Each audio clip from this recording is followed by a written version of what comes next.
y cómo está en la falda del monte y 12 escenas por las 2 tribus de Israel. Y mandó a algunos jóvenes israelitas a ofrecer al Señor holocaustos y vacas como sacrificios de comunión. Tomó la mitad de la sangre y la puso en vasijas, y la otra mitad la derramó sobre el altar. Después tomó el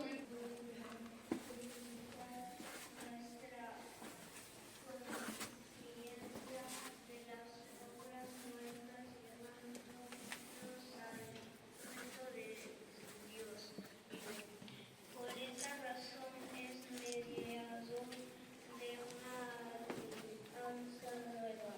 En ella ha habido una muerte que ha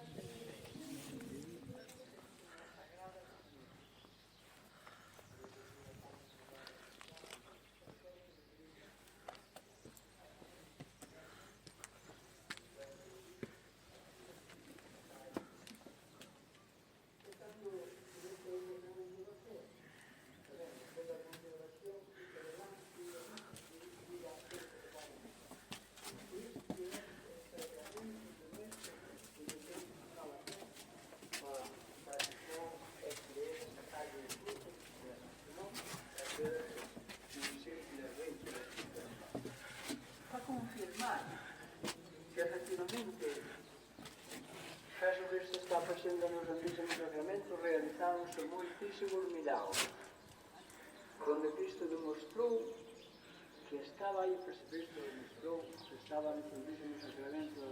Nós temos tamén milagros desa presencia de Cristo no Santísimo Sacramento da parte, o milagro do Cebreiro, que era paso dos peregrinos, e ali hai unha iglesia parroquial aquela. Entón, había un labrador que naquele tempo iba todos os días a misa, diría, aunque todos os días do ano, allí para ir a misa, e tal, para ver un trozo de pan blanco, e esa é a tradición.